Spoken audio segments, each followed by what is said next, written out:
Только представьте, до ближайшей поликлиники 100 километров по грунтовке, а если сердце прихватило или приступ мигрени, а здесь врач приезжает сам. В Башкортостане вновь заработали поезда здоровья. Об этом поговорим сегодня в программе «Интервью». Здравствуйте. Я представляю гостя в студии Анна Надеждина, врач-эпидемиолог отдела Республиканского центра общественного здоровья и медицинской профилактики. Анна Дмитриевна, здравствуйте. Здравствуйте. Итак, поезда здоровья вновь начали курсировать по республике Башкортостан. И есть уже первые результаты, потому что прошло уже порядка 1-2 недель. Я знаю, что уже больше 10 подозрений на онкологические заболевания выявлено. Какие результаты? За недельную работу поезда здоровья выявлено 12 подозрений на злокачественное образование. В целом проведены более 8 тысяч приемов, более 100 случаев обнаружено повышение глюкозы и холестерина в крови, также более 200 случаев у людей выявлен избыточный вес. Все пациенты направлены на дообследование. То есть вот у человека выявили какое-то заболевание, да, хотя подозрение, да, здесь не говорят еще о заболевании. Какие его дальнейшие действия потом? В любом случае, каждый пациент не остается без внимания, он направляется на дообследование либо в районную больницу, либо в городские медицинские центры. Если есть необходимость в оказании срочной помощи, организуется госпитализация. Если мы говорим в целом о поездах здоровья, поезд здоровья, да, что это такое? Название само по себе необычное, мы, конечно, к нему привыкли, оно на слуху, но тем не менее. Это передвижные мобильные комплексы, которые оснащены современной техникой. Своего рода они формируют поликлинику на колесах, то есть врачи выезжают к людям в деревни, в села. На месте можно пройти осмотр, получить консультацию практически в том же объеме, что и в обычной поликлинике. Единственное, не нужно ехать для этого в город. Поезд здоровья работает в рамках региональной акции «Здоровая республика, здоровый регион». Я правильно понимаю, что это как диспансеризация, но только уже на месте, ближе к своему дому? Все верно. Любой житель может пройти обследование в рамках, в объеме первого этапа диспансеризации, если человек уже находится на наблюдении, диспансерном наблюдении, то он получает необходимую медицинскую помощь. Помимо этого организуется вакцинация, тестирование на ВИЧ, проходит консультация с специалистами и также внедрены информационные профилактические занятия, называются они «Школа здоровья». Расскажите, какие специалисты входят в состав бригады поездов здоровья? Какое оборудование? Состав врачей-специалистов очень большой. Туда входят терапевты, акушеры-гинекологи, хирурги, нефрологи, урологи, кардиологи и многие другие. Кроме того, в состав бригады включаются специалисты таких как Республиканского кардиологического центра, Республиканской клинической больницы и Республиканской стоматологической поликлиники.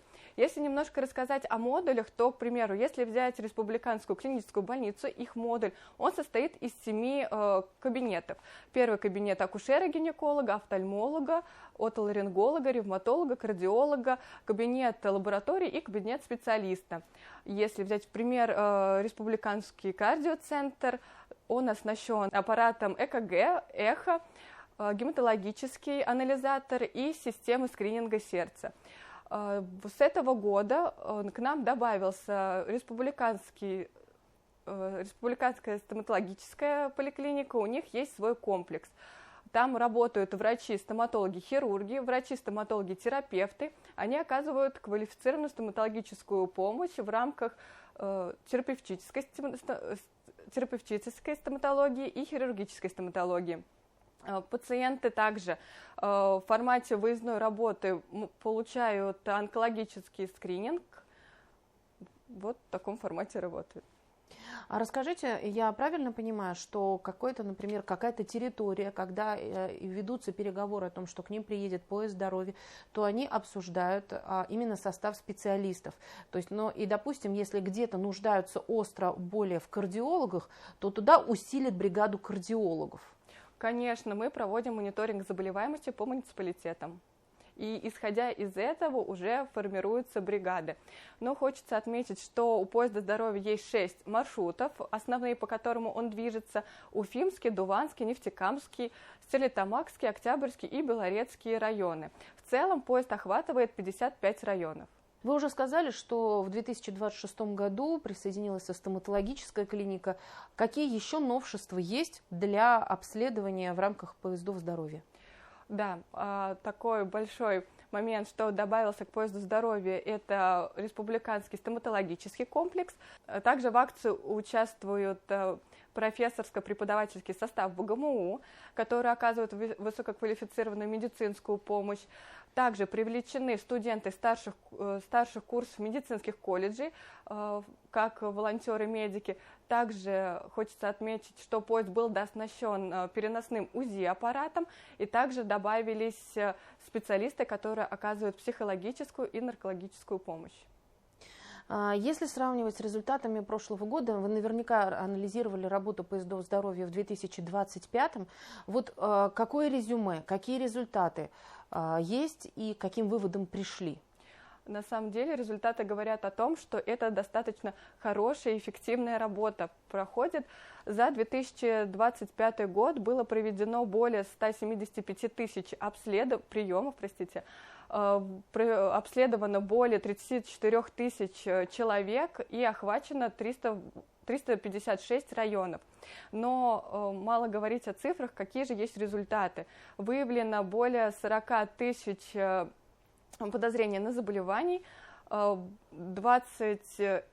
проведено, 40 тысяч обследований, 27 тысяч было проведено результатов и более 12 тысяч подозрений выявили впервые. То есть это те заболевания, о которых человек даже, возможно, не подозревал. Также было выявлено более 4 тысяч социально значимые заболевания, это онкологические заболевания, избыточный вес, повышенное артериальное давление, туберкулез.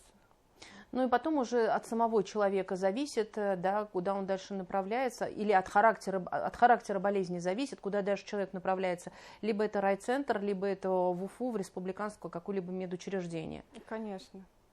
То есть человек, как я уже говорила ранее, не остается. Если есть какое-то подозрение, в любом случае пациента не бросают и отправляют уже на дообследование. И там уже решается, куда он направляется. Это может быть районная больница, либо уже городская, республиканские медицинские центры. Поезд здоровья входит в национальный проект «Продолжительная и активная жизнь». Региональная программа, региональная акция – это «Здоровая республика, здоровый регион». Анна Дмитриевна, спасибо огромное, что пришли сегодня к нам в студию, ответили на наши вопросы. Это была программа «Интервью». Сегодня говорили о стартовавшей работе поездов здоровья. На наши вопросы ответила Анна Надеждина. Это врач-эпидемиолог отдела Республиканского центра общественного здоровья и медицинской профилактики. Я Роза Хабибуллина. Спасибо, что были с нами.